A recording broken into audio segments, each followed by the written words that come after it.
소장님, 그러니까 말하자면 지금 새로운 민정수석 앞으로 헌법재판소에서 대통령을 적극 변호해야 되는 민정수석이 알고 봤더니 과거에 이 뇌물죄로 규정을 했다. 이런 거 아니겠습니까? 좀 이해가 좀 안 되기도 하고요. 뭐 본심을 실토한 거죠, 사실. 네. 근데 이게 이제 그것도 그냥 뇌물죄가 아니고 앞에 붙었지 않습니까? 공갈성. 공갈성 뇌물죄. 이 부분은 그러니까 이제 그 박근혜 대통령이 지난번에 재벌 총수들 7명을 네. 전날 4명, 그 다음날 3명 해가지고 네. 1대1로 다 이렇게 만났지 않습니까? 그 과정에서 그 만나는 행위 자체, 그리고 거기에서 지난 청문회 과정에서도 뭐 재벌 총수들은 여러 가지 창조경제에 관련된 얘기, 뭐 문화융성 관련된 얘기, 이런 얘기들을 대통령이 하셨다라고 얘기를 했지만 네. 그 독대하는 과정 자체가 재벌 총수들로서는 상당한 압박인 것이거든요. 왜 이걸 독대를 대통령이 나보고 하자고 하는 거지?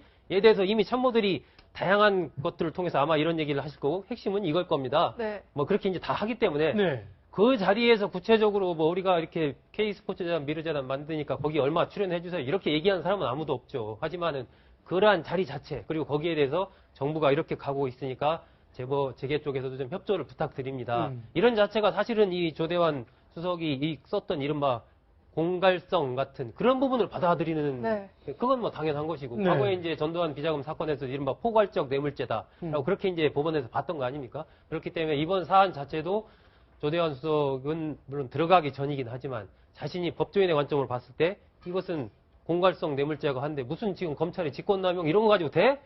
공갈성 뇌물죄를 적용해야지. 지금 이렇게 쓱 썼던 거 아닙니까? 네. 지금 이제 들어갔으니까 입장이 좀 난처하니까 저렇게 즉흥적으로 사적인 공간에 썼을 뿐이다라고 해명을 했지만 앞에 썼던 부분에 사실은 많은 국민들이 다 그렇게 지금 보고 있는 거 근데 아니겠습니까? 심지어요, 처음에 글을 지난달 4일날 썼다가 최근에 10월 21일날 내가 이 글을 얼마나 잘 썼는지 다시 한번 보여주기 위해서 다시 한 번 더 페이스북에 네. 공유를 합니다.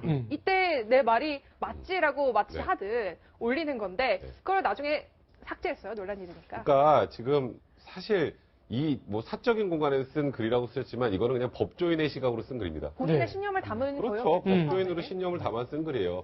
뭐 저도 예를 들어서 SNS에 이번 수사 과정에 관련해서 쓸 때 평가를 하는 것과 같이 이분도 변호사시니까 당연히 지금 수사 과정에서 왜 이걸 직권남용밖에 못하냐. 네. 이 정도면 네. 이건 사실상 강제력을 행사한 거고는 공갈성 뇌물죄. 그러니까 말씀한 뇌물죄로 수사를 해야지 검찰이 더 무능하다. 뭐 이렇게 질타를 했다라는 건데 이거를 지금 말씀이 민간인 신분으로 즉흥적으로 쓴 거다.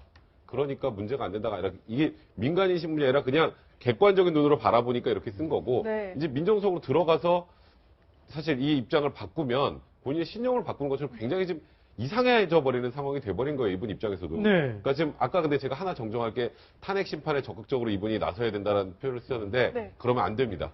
이건 대통령 개인의 문제이기 때문에 네. 대통령 탄핵이나 특검에 민정수석이 개입되는 순간 이건 또 직권남용이에요. 그렇군요. 그래서 불필요한 오해를 낳게 이분을, 그러니까 소위 말해서 세월호 특조위 생활도 부위원장을 하면서 그 당시 논란이 많았던 네. 이분을 민정수석으로 마지막 나가기 직전에 구태여 임명을 한 게 더 네. 두고두고 논란이 된 거예요. 아니, 이게 좀 의도가 있지 않을까라는 생각이에요. 그러니까 저분이 이제 개인적 소신이라고 얘기하는 이른바 이분이 이제 그 SNS 통해서 얘기한 건 뭐냐, 검찰의 수사가 너무 지지부진하고 허술하고 뭐 왜 이렇게 걸 수 있는데 이걸 안 걸고 있느냐라는, 그 나름대로 본인이 뇌물죄가 성립되기 위한 나름대로의 어떤 그 내용들을 알고 있는 분이라는 네. 거죠. 네. 그렇다면 제가 그 박근혜 대통령께서 절대로 이 민정수석을 이분을 지금 민정수석이 할 일이 없어요. 지금 검찰 수사도 다 끝났고. 그렇죠. 근데 왜 민정수석을 임명을 굳이 하셔야 되는지 모르지만 예. 그냥 미루어 짐작컨대 박 대통령은 지금 앞으로 탄핵에 대비하기 위한 자기 개인 변호사를 갖고 싶은 거죠. 그러니까 국가 마지막 예산으로. 호위무사라고. 예, 국가 예산으로 그걸 하고 싶으신 건데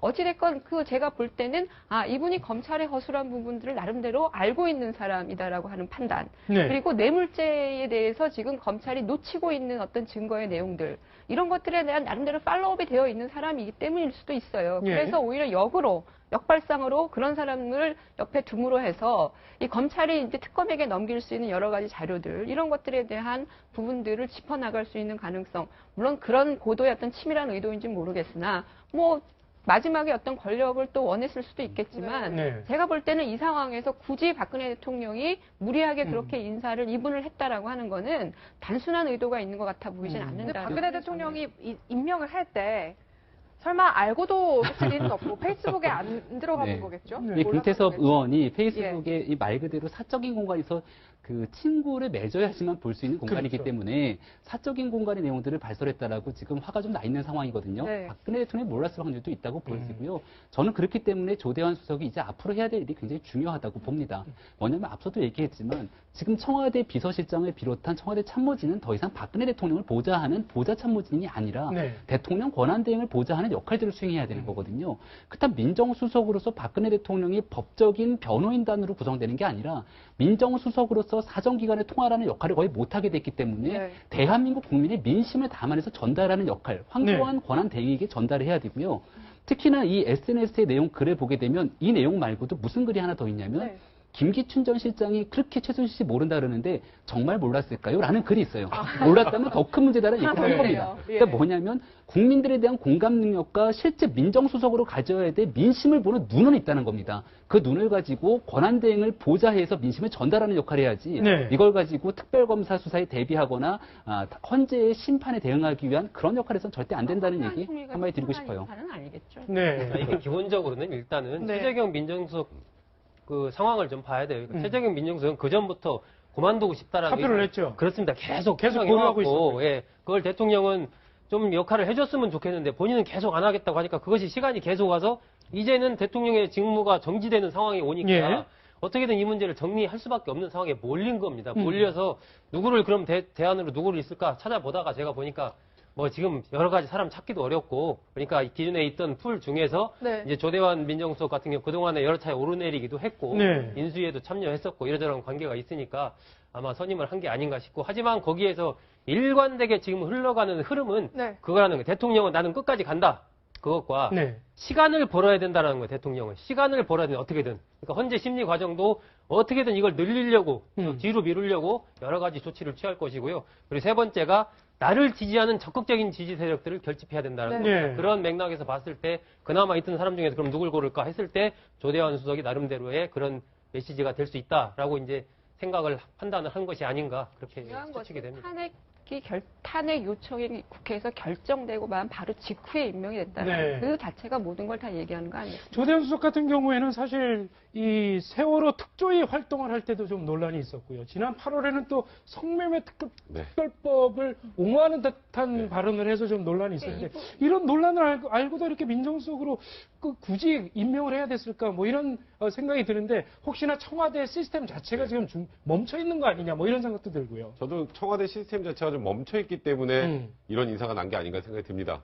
그러니까 물론 제가 이분을 뭐 이렇게 폄하하는 거는 절대 아니고요. 네. 지금 말씀드렸던 것처럼 SNS 글조차 제대로 확인하지 않고 지금 민정수석을 임명한 거고 역설적으로 네. 하고 그리고 지금 성매매 특별법 문제는 사실 일반 국민들의 법감정과 굉장히 많이 괴리된 부분이 있어요. 현재 부장판사가 성매매로 문제가 돼서 사실 법원에서 이제 징계도 많이 받고 그런 네. 상황이 됐었는데 아니 뭐 인간은 성적 충동을 가지고 있고 이를 해결할 권리가 있다. 그러니까 이거는 지금 현재 법질서 자체에 대해서 부정하는 듯한 네. 그리고 이게 국민들이 현재 부장판사가 성매매했다는 거에 굉장히 많이 공부를 했는데 그 상황을 옹호해주는 듯한 발언 이거는 국민들하고는 좀 많이 괴리가 있는 그런 내용들이잖아요. 이런 분을 급히 그것도 아까 세월호 특조위 활동할 때도 뭐 정치색을 많이 띠니까 여기는 안 된다 폐지하거나 축소해야 된다라고 자기가 본인이 던지고 나왔던 분이에요. 네. 근데 하필 또 지금 탄핵도 그렇고 그다음에 특검 내용에서 세월호 7시간에 들어가 있잖아요. 세월호에 관련된 부분이 들어가 있단 말이에요. 그러니까 박근혜 대통령이 그것 때문에 임명했나? 그러니까 여러 가지로 무언가 인사 검증 시스템이 제대로 돌아가지 않는 상황에서 이런 의도를 갖고 임명했나라고 하는 불필요한 오해를 가지고 올 수밖에 없는 인사예요. 네. 그러니까 그런 부분에서는 좀 부적절하다 봐야 될 것 같습니다. 네. 네. 자, 조대환 신임 민정수석이 황교안 총리와 박한철 헌법재판소 소장과 사실 동기라는 것도 사법연수원 동기라는 것도 굉장히 재미있는 포인트인데요. 앞으로 어떻게 될지는 좀 더 지켜봐야 될 것 같습니다. 네. 자, 오늘 네 분 말씀은 여기까지 듣도록 하겠습니다. 감사합니다. 감사합니다.